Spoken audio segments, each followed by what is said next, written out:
They didn't take the tower down, they just renamed the wind. They took the howl out of the wolf and made it safe to spin.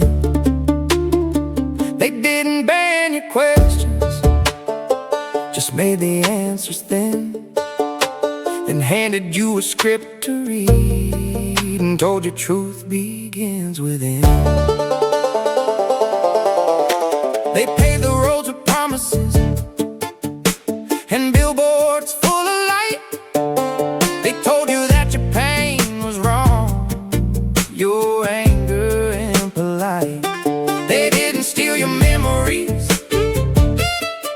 they made you doubt your side, then thanked you for your loyalty as you vanished overnight. The word came first in the room.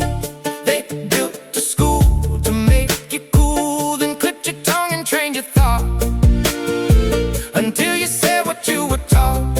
No, no cage, no cell, no chains, no scream, just fewer colors in your dream. No violence here, just grammar games, until your prayers all sounded the same.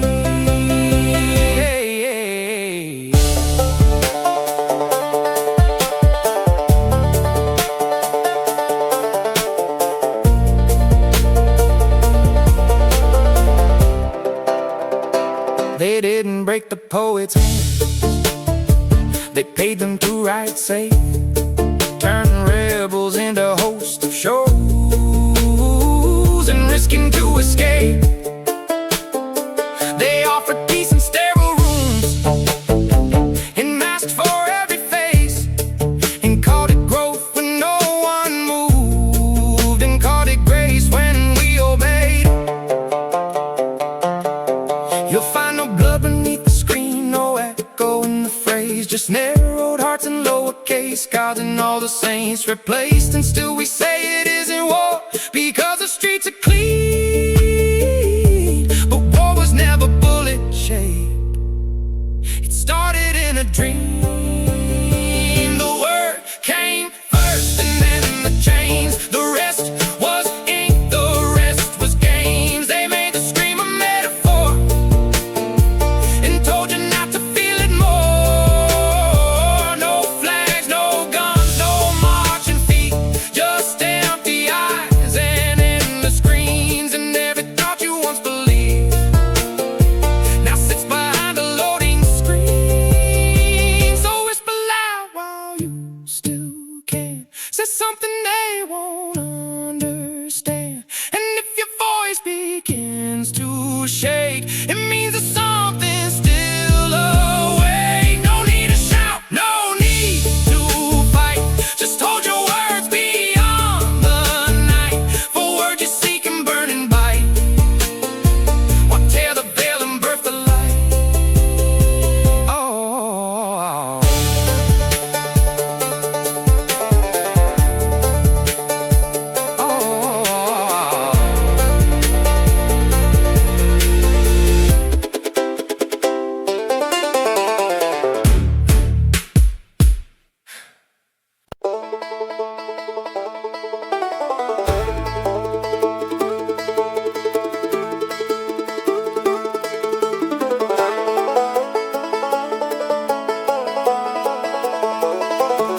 in the collective religious imagination, John the Baptist is often framed as a rugged ascetic, a proto-hipster of the desert with a taste for wild honey and a penchant for bold fashion choices.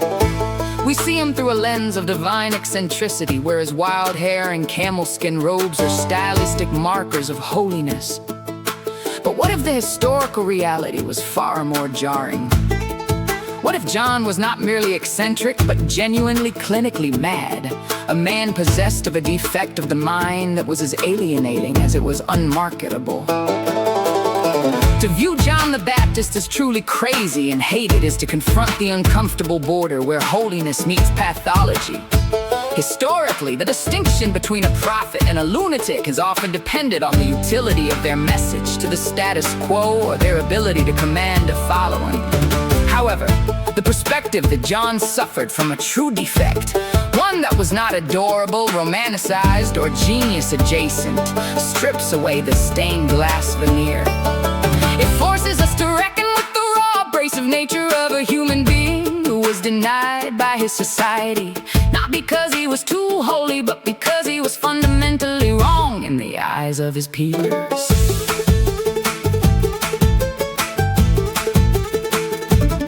There is a profound difference between glamorous mental differences and raw defects. Modern culture has developed a soft spot for the musical prodigy or the brilliant but tortured scientist.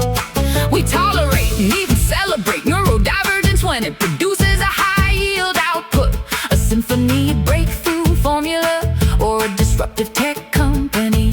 This is productive madness. In contrast, the true defect, the disjointed, socially repellent, and non-lucrative mental instability is met with visceral exclusion. If John the Baptist was screaming in the wilderness, not out of a calculated rhetorical strategy, but because of a mind that could not find peace, he becomes a figure of profound isolation rather than a religious icon. When we sanitize historical figures, we commit a subtle act of violence against their lived experience by turning John's potential mental struggles into a prophetic aesthetic. We ignore the crushing weight of his alienation. A man who lives in the desert eating bugs is rarely a person who is finding themselves. More often, they are someone whom society has failed or who has found the social contract impossible to navigate. When we ignore the possibility of his madness, we lose the most radical aspect of his story, that the most marginalized, defective members of society can be the conduits for the most transformative truths. If the voice crying in the wilderness belonged to a man whom everyone genuinely hated for his instability, the message itself becomes a testament to the power of the unacceptable outlier.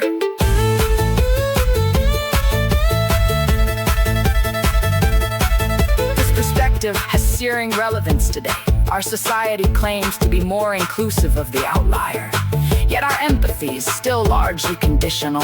We create space for the quirky individual who fits a marketable trope, but we continue to push the crazy and hated to the periphery. The person on the street corner whose defect of the mind manifests as agitation or social discord is not seen as a potential prophet. They are seen as a nuisance to be managed or moved out of sight. By reclaiming the madness of John the Baptist, we challenge the hierarchy of human value that prioritizes productive minds over broken ones. It forces us to ask, would we have listened to the Baptist, or would we have crossed the street? If truth comes through a vessel that is truly defective, lacking the adorability of the romanticized genius, do we have the capacity to hear it? Recognizing the crazy in the holy suggests that the greatest insights often come not from those who have mastered the world, but from those whose very existence is a rejection of it, whether by choice or by the cruel necessity of a mind they cannot control. In the end, the defect of the Baptist may not have been a flaw in his mission, but the very thing that allowed him to see what the sane world was too comfortable to notice.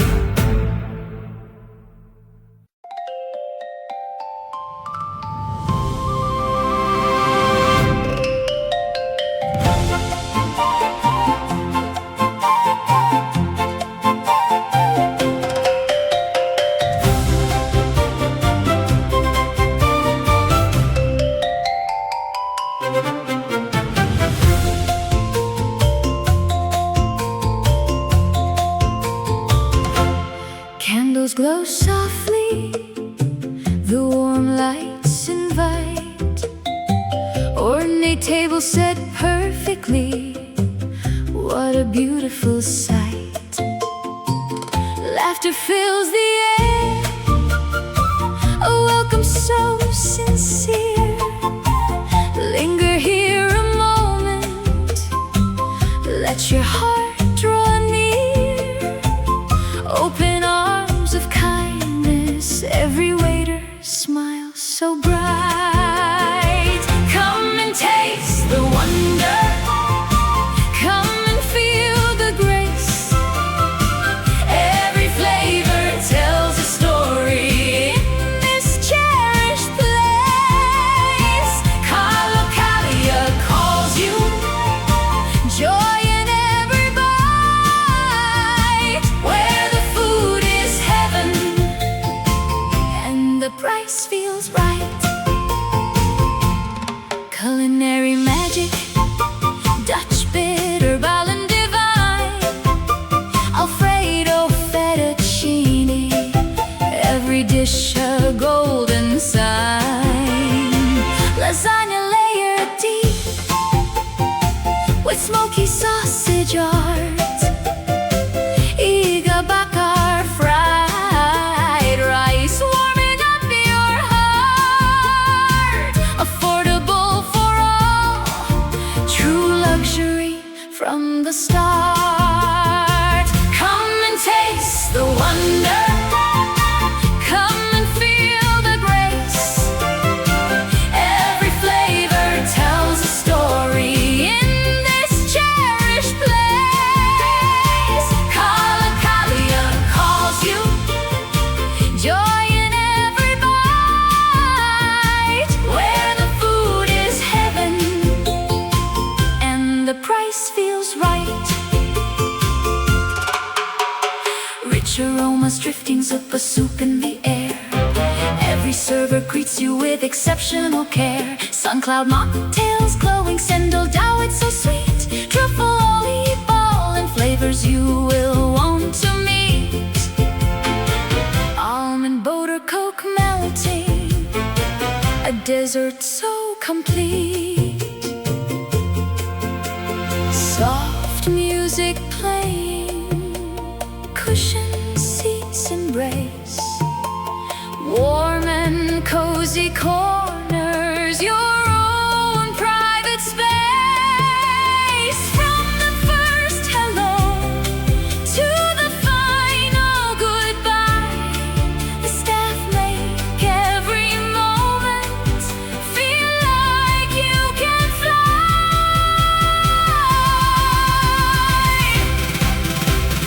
Unforgettable moments shared with those you love.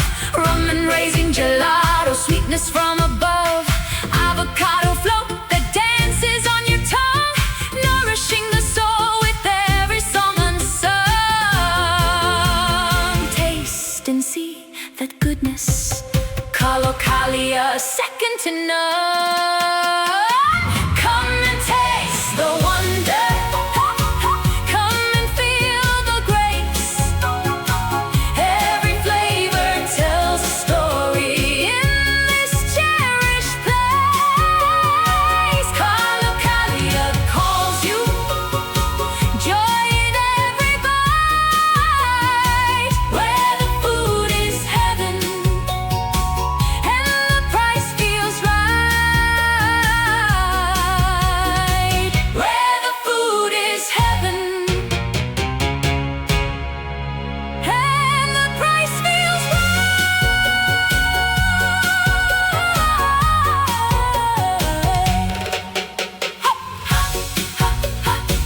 A sanctuary of flavor, where every heart finds rest.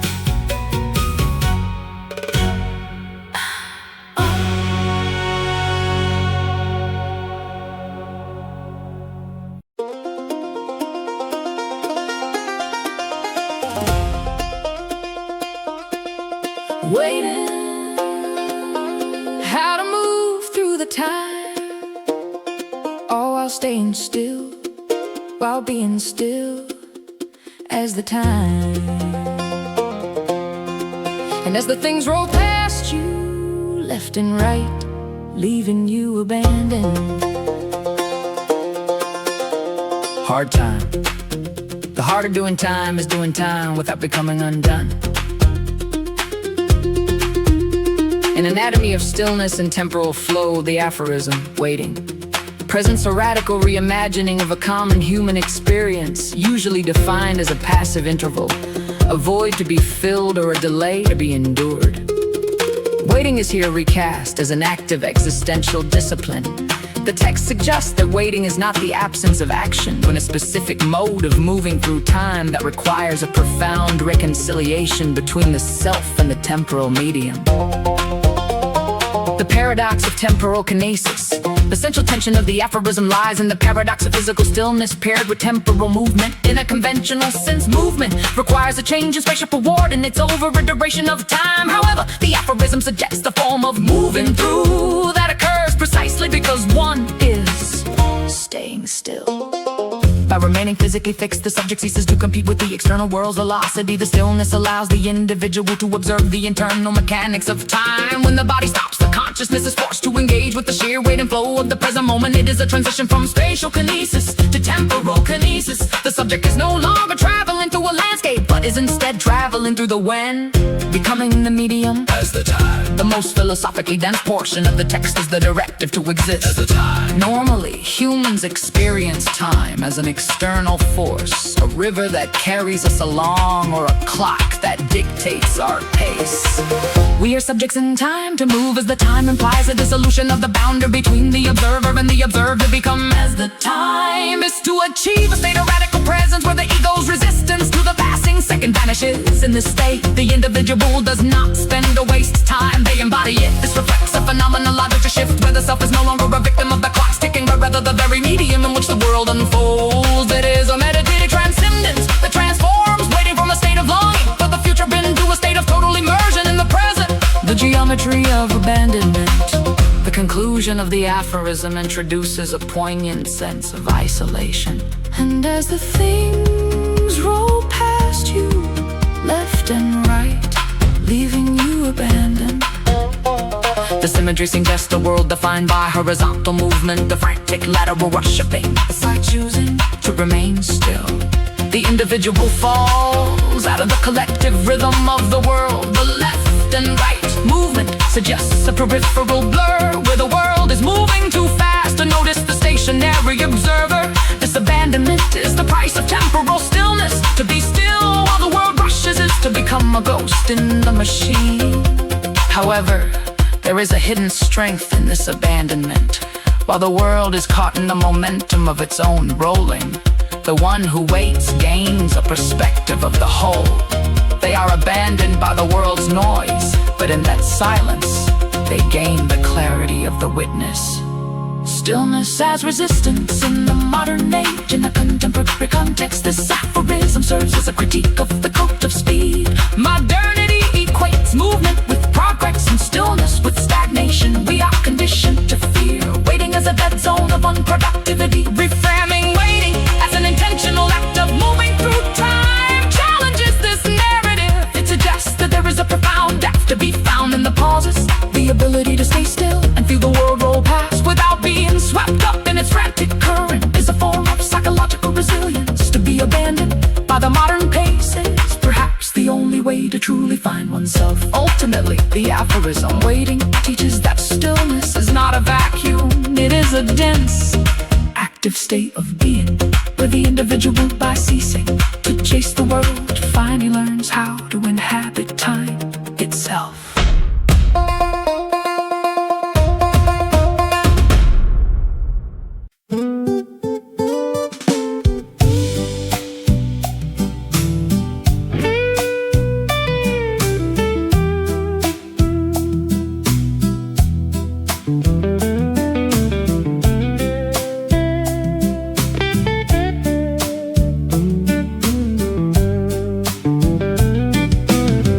I loved you like I never loved you before, but you changed the day you walked out that door.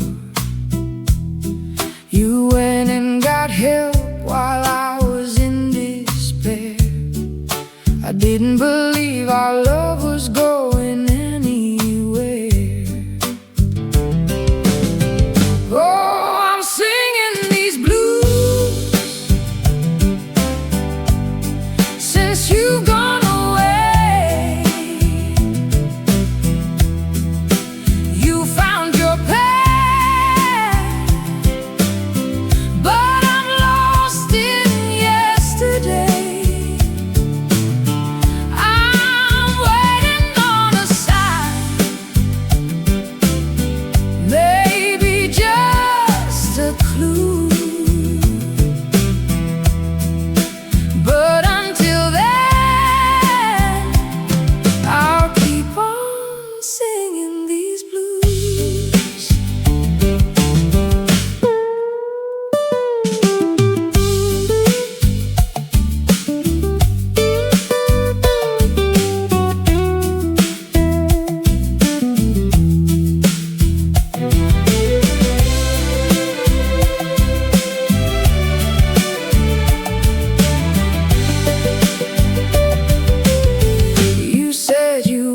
Come back until you got help. Left me here wondering all by myself. Now I'm singing these blues, trying to find my way, but I still don't know if you'll come back someday. Oh, I'm singing these blues since you've gone away. You found your path, but I'm lost in yesterday. I'm waiting on a sign, maybe just a clue. But until then, I'll keep on singing these blues.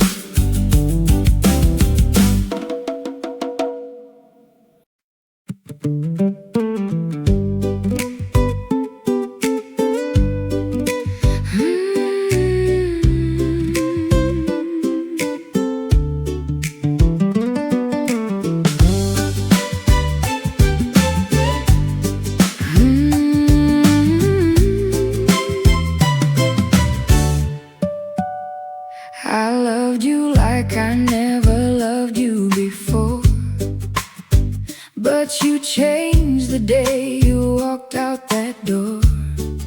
You went and got help while I was in despair. I didn't believe our love was going anywhere. Oh, I'm singing these blues since you've gone away. You found your path, but I'm lost in yesterday. I'm waiting on a sign, maybe just a clue. But until then, I'll keep on singing these blues.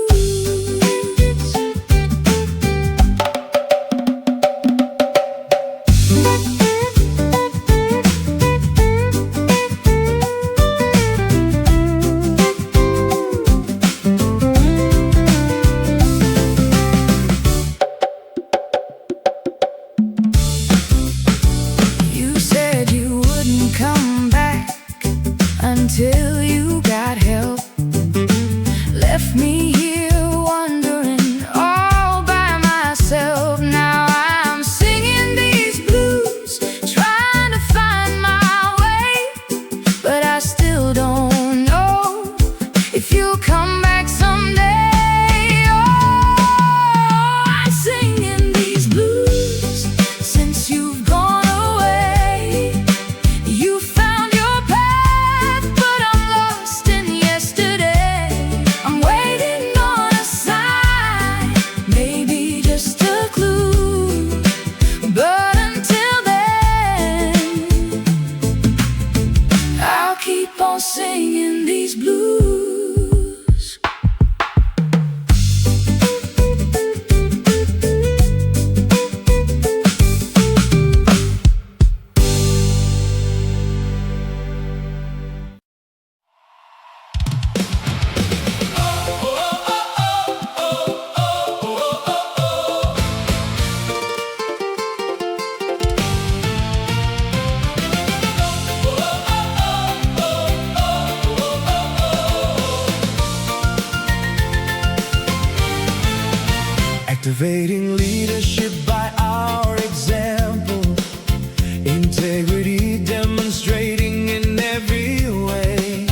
Join participation with joy and laughter, creating dynamism, energy to stay. Cimarron Youth, united in vision, empowering voices, striving for harmony, modeling peace, sustainably living, aiming fulfillment, unleash potential free.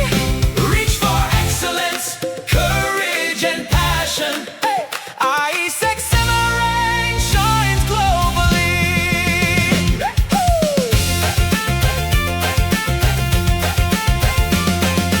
Nurturing awareness, synergy together, global youth rising, bright future bold.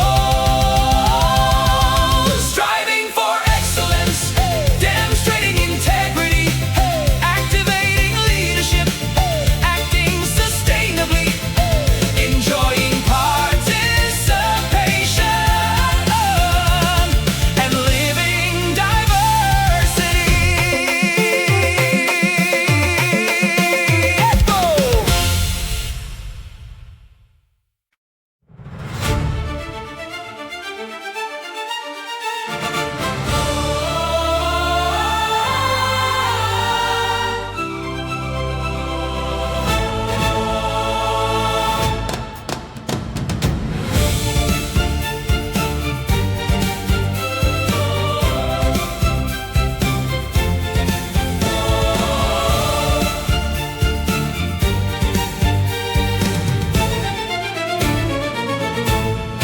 Together we rise, one fellowship strong.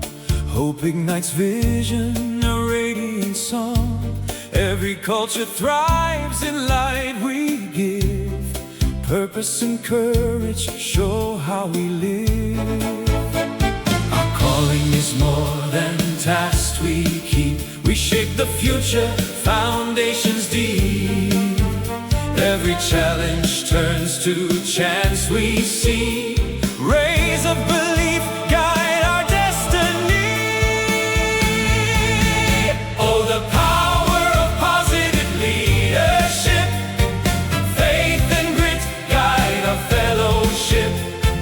Purpose drives us, excellence we chase. Optimism shines in every space. Shared vision, dreams lifted high. Inspiration burns, belief won't die. Together we rise, together we shine. Impact the world with hope divine. Victory comes when hearts unite. Every step leaves traces of light.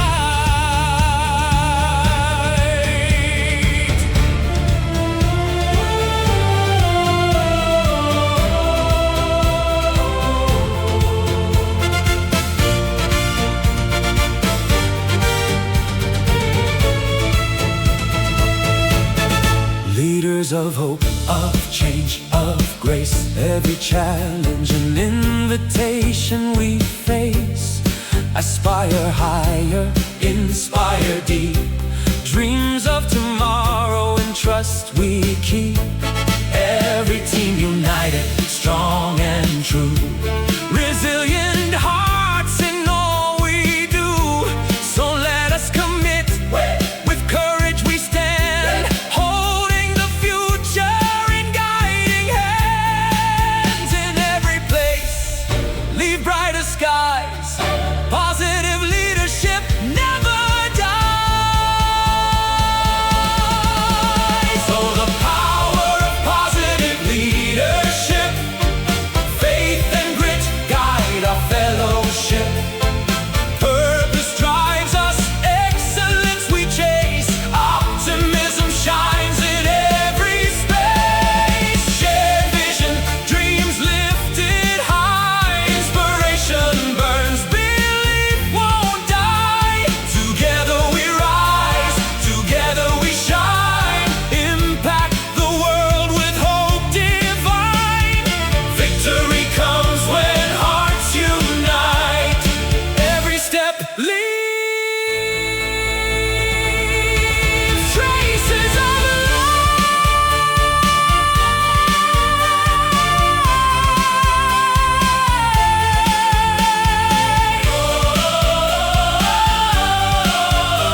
the fear is in the breath, and so is the love.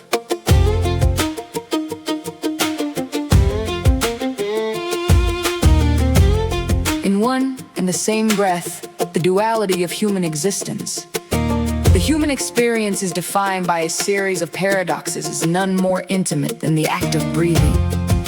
It is the first thing we do upon entering the world and the last thing we do before leaving it. Yet, within this involuntary rhythm lies a profound psychological truth captured in the aphorism. In one and the same breath, the fear is in the breath, and so is the love. This statement suggests that our most fundamental biological process is the container for our most polarized emotions. It challenges us to see the breath not merely as a gas exchange, but as a bridge between our survival instincts and our capacity for transcendence. The anatomy of fear. Fear is an ancient, visceral response, and its primary residence in the body is the respiratory system. When we encounter a threat, whether a physical danger or a modern psychological stressor, our breathing is the first system to react. The fight or flight response triggers shallow, rapid chest breathing. This physiological shift is designed to hyperoxygenate the muscles for quick action, but it often results in a feedback loop of anxiety. In moments of panic, we may feel as though we cannot catch our breath. This constriction is the physical manifestation of fear. It is a tightening and narrowing of the world into a singular point of survival. And the aphorism states that the fear is in the breath. It acknowledges that our anxieties are not just abstract thoughts. They are rhythmic, somatic experiences that can stifle our vitality if left unobserved. The sanctuary of love. If fear constricts the breath, love expands it. In a state of safety, affection, or deep connection, the breath naturally slows and deepens. This is the rest and digest state, where the diaphragm drops and the lungs fill to their full capacity. This expansive breathing sends a signal to the nervous system that all is well. Love in this context is synonymous with presence and life force. It is the breath we take when we are moved by beauty, the shared sigh of relief with a loved one, and the steady rhythm of a mind at peace. To breathe with love is to breathe with a sense of openness and receptivity. It is the sanctuary we return to when we allow our breath to soften, moving from the jagged edges of survival into the fluid grace of being. The unity of experience. The true power of the aphorism lies in the phrase, in one and the same breath. It posits that fear and love are not separate entities existing in different parts of the body or at different times. Instead, they are two possibilities existing simultaneously within the same biological cycle. This reflects the unity of the human experience. We are capable of being terrified and courageous, anxious and compassionate all at once. This perspective dissolves the dualistic struggle to eliminate fear. If fear and love occupy the same breath, then fear is not an enemy to be conquered, but a frequency to be tuned. By acknowledging that fear resides in the breath, we gain the power to transform it. We do not stop breathing when we are afraid. We simply change the quality of the breath to invite the love, the calm, and the connection back into the same space. Cantabelli relevance. In today's high-stress, hyper-connected world, our breathing has become habitually fearful. Constant notifications, economic pressures, and social anxieties keep many of us in a state of chronic shallow breathing. We live in a culture of constriction, understanding that the breath carries both fear and love is a radical act of self-reclamation. It reminds us that even in the midst of a chaotic work environment or a personal crisis, the mechanism for peace is already within us. We do not need to go anywhere or buy anything to find relief. We simply need to shift the quality of the very thing we are already doing. This perspective offers a portable internal toolkit for emotional regulation and resilience. Conclusion: the power of the one breath. The aphorism invites us toward a life of mindfulness, a conscious awareness of the one breath. Every inhalation is an opportunity to acknowledge the pisons of fear without being consumed by it, and every exhalation is a chance to release that fear and return to love. ultimately, the breath is a mirror of how we relate to life itself. If we can hold the duality of our emotions within a single conscious breath, we find a sense of equilibrium that is not dependent on external circumstances. We learn that while the fear may be present, the love is equally accessible, waiting to be felt in the very next rise and fall of the chest. In the end, we are always just one breath away from returning to our center.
Between unsend drafts,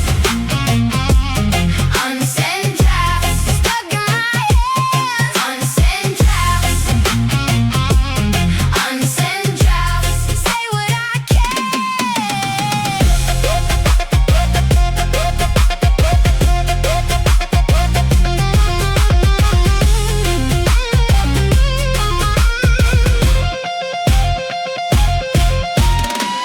Said I miss you, then I closed the app. Next one said come home, but I deleted that. Got your little blue thread still alive on my phone. Every message I don't send feels more like home. She got me paused on the edge again. Screen still glows like a light that won't end. I wrote it soft and I made it mean. Now it just sits there in between.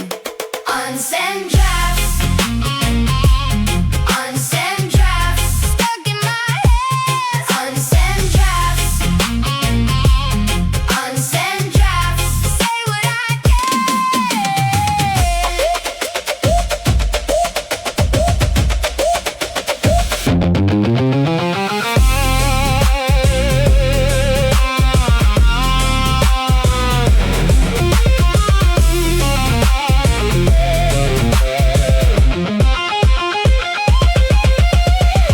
If I hit send, would you even care? Or would it fade in the open air? So I save the pain for another night. Keep my heart in folders, out of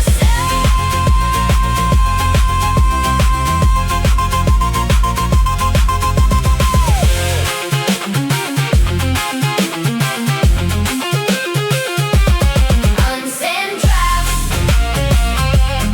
unsend drafts, stuck in my hands. Unsend drafts, unsend drafts, say what I can.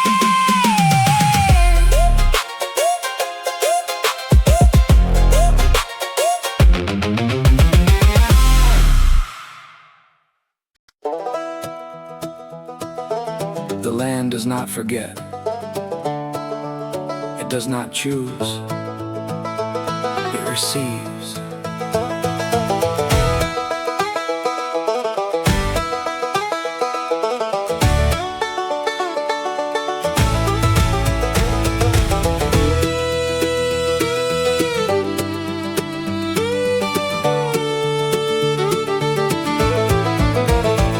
Every step you thought was yours alone, pressed into a waiting ground. Every word you swore would disappear still turns beneath you now. Not a record, not a name, not a line that can be traced, but a weight you did not feel holding shape beneath the place. Nothing lost, nothing gone. It was there all along. The land remembers what we cannot keep. The land remembers what we cannot say. And the bones beneath our wandering feet still speak in their own way.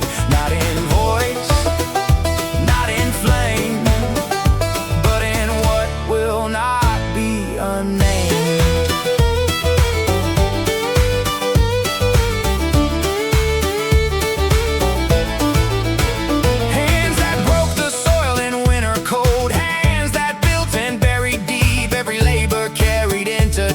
A promise the ground will keep. Not a king, not a throne, not a claim that stands alone, but a life pressed into form in the quiet of the loam. No decree, no command, only touch. In the land remembers what we cannot keep. The land remembers what we cannot say, and the bones beneath our wandering feet still speak in their own way. Not in sound, not in name, but in what remains the same. Not a story, not a file, not a memory stored a while, but a shaping slow and deep, something waking in the key.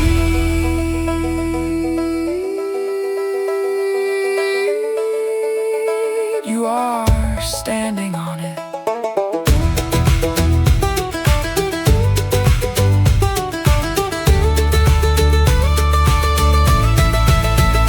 Cities rise and write their laws and lines, draw their borders sharp and clean, but the ground beneath those careful marks knows what all of this has been. It does not argue, it does not plead, it does not forget the need. The land remembers what we cannot keep. The land remembers what we cannot say, and the bones beneath our wandering feet still speak in their own way. Not to judge, not to claim, but to hold what we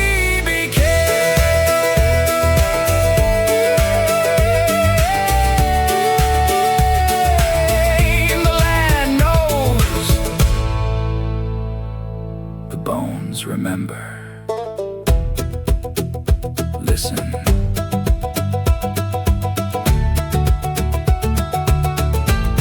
Listen.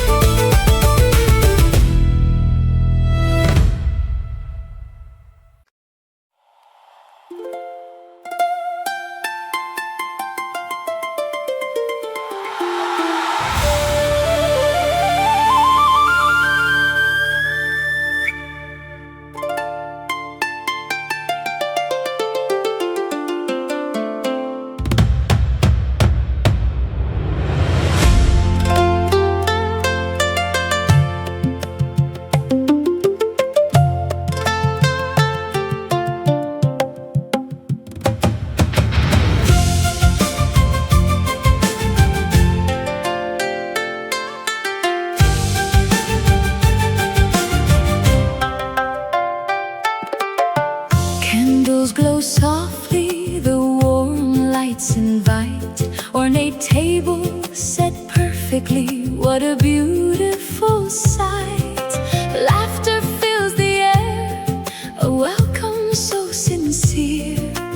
Linger here a moment, let your heart draw near.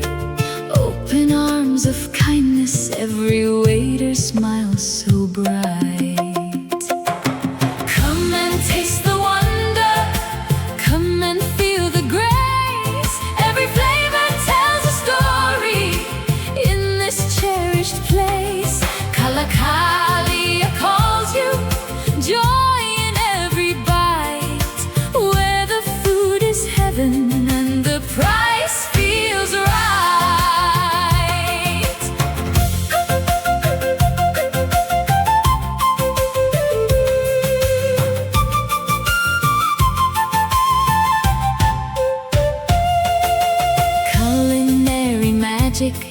bitter balance divine.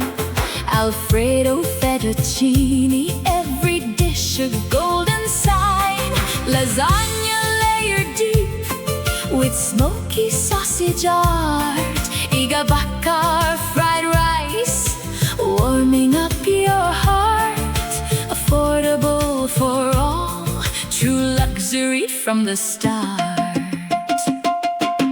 Come and taste the wonder, come and feel the grace. Every flavor tells a story in this cherished place. Kalakalia calls you, joy in every bite, where the food is heaven and the price feels right.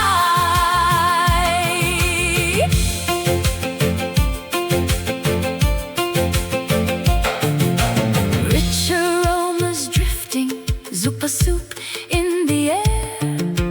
Every server greets you with exceptional care. Sun cloud mocktails glowing, sendo dawet so sweet.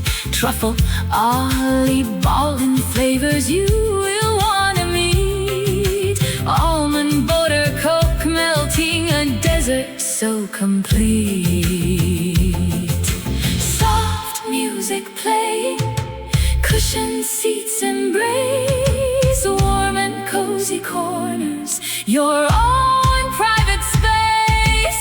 From the first hello to the final goodbye, the staff make every moment feel like you can fly. Unforgettable moments shared with those you love.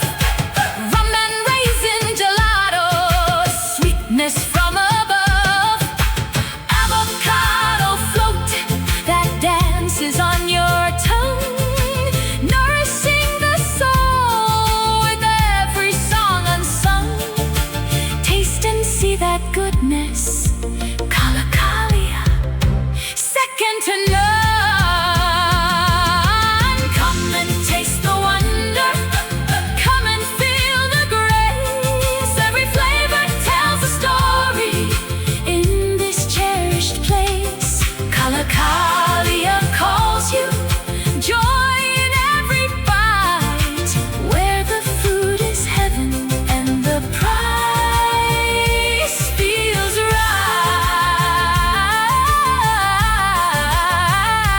right. Where the food is heaven and the price feels right.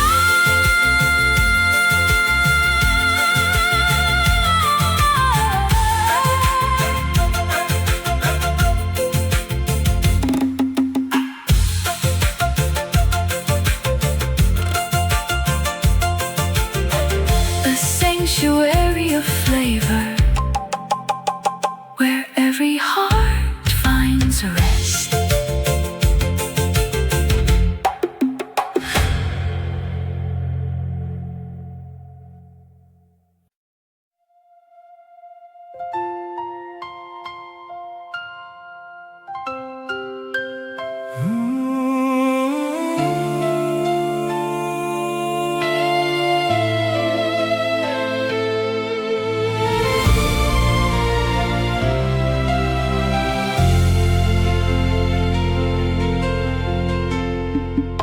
Seek first his kingdom, his righteousness true. Under his promise, all blessings pursue. Words of the Savior, guiding our days. All things are added in marvelous ways. Never rely on your wisdom alone. Depend on the Lord, make his pathway your own. In all your ways, submit to his hand, and he will make straight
His kingdom.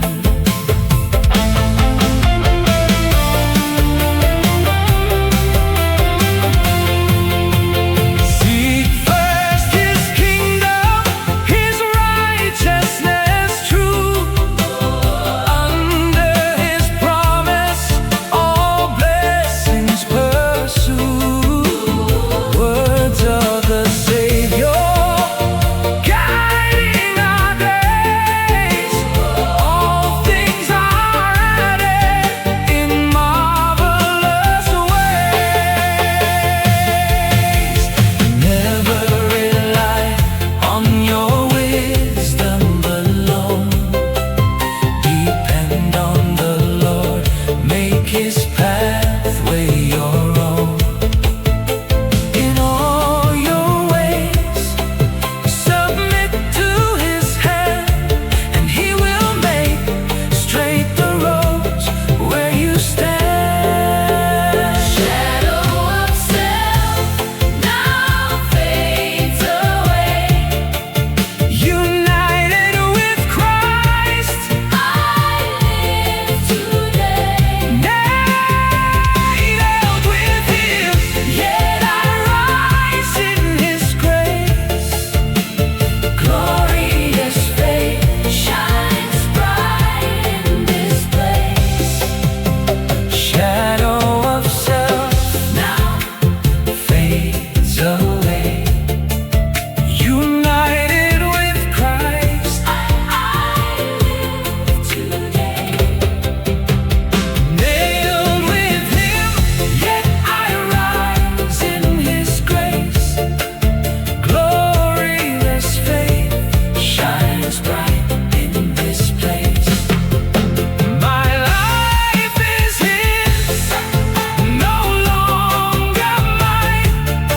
Strength in His Spirit, forever divine. Seek first His kingdom, His righteousness true. Under His promise, all blessings pursue.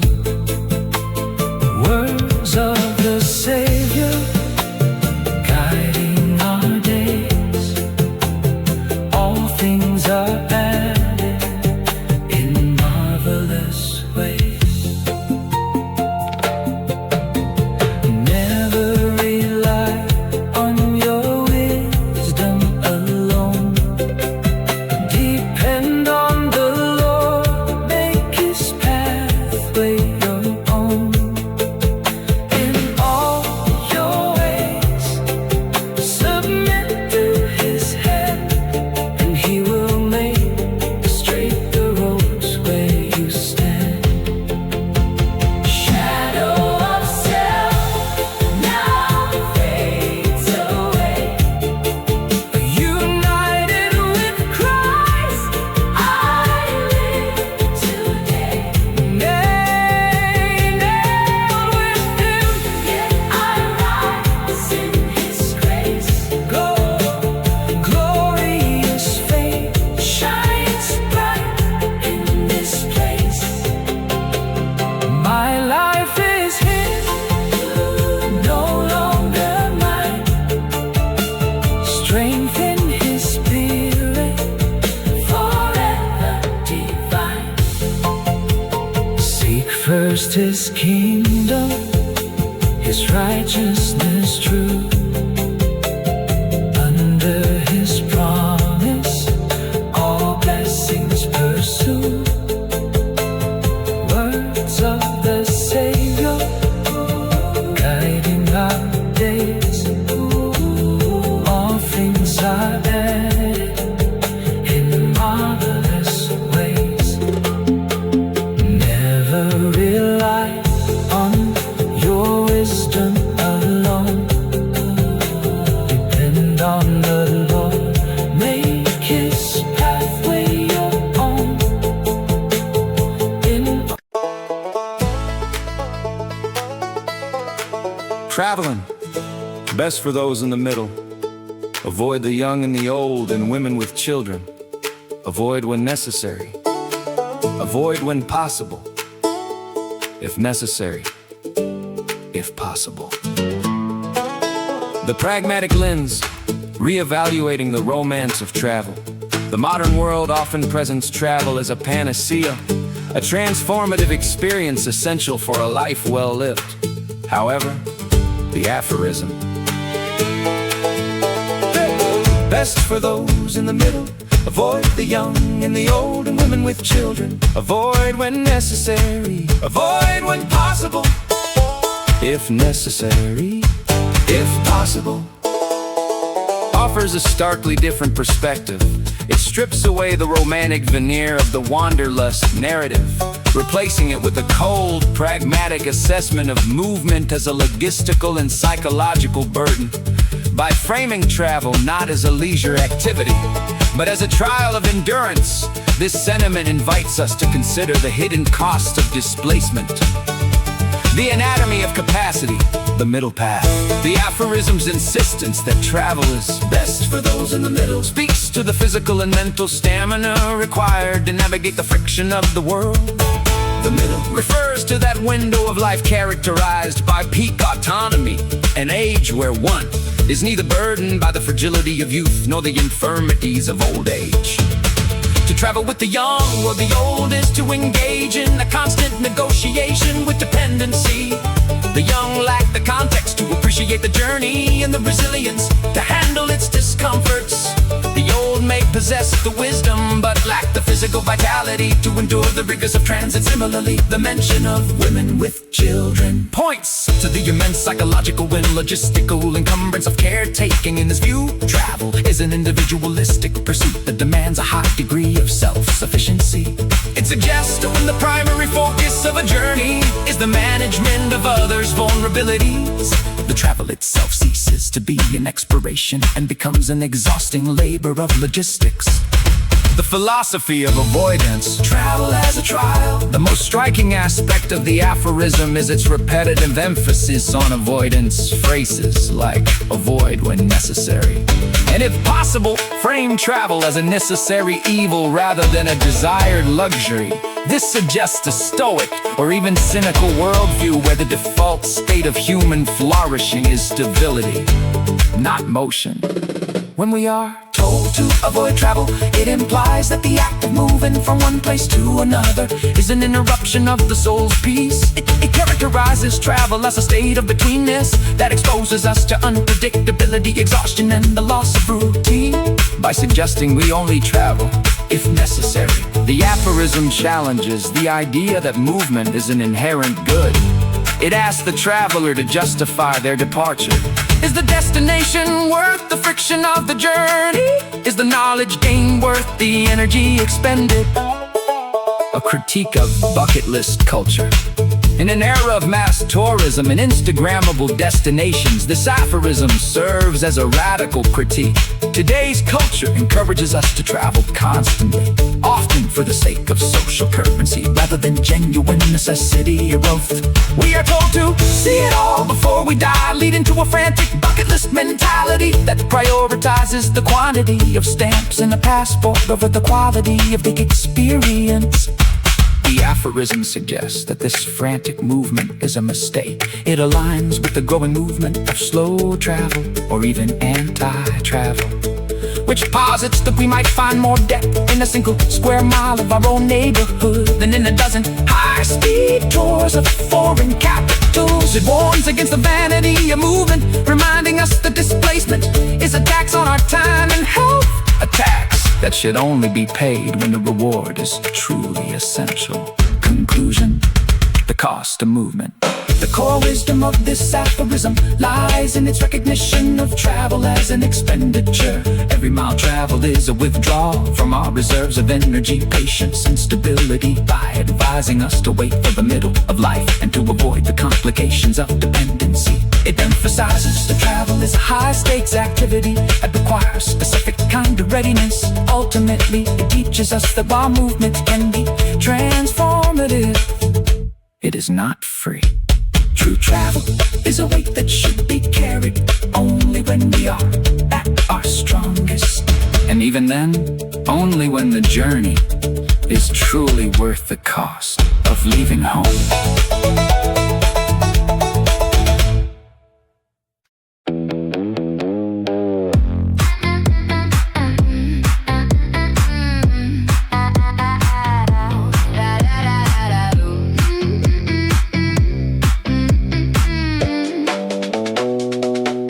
Sun on your sleeve, tea in the glass, window half open, watch the clouds pass. You tilt your face up like you know the tune. Little by little you walk into June.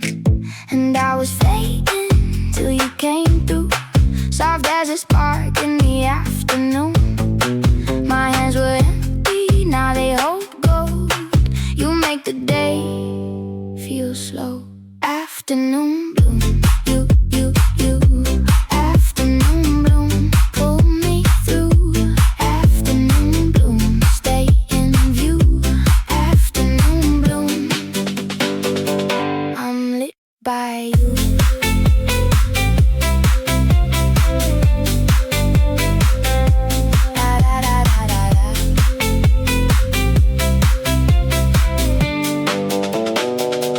Bare feet on the floor, old fan turning slow.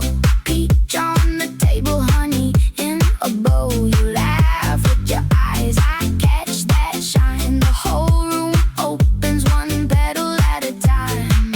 And I was fading till you came through, soft as a spark in the afternoon.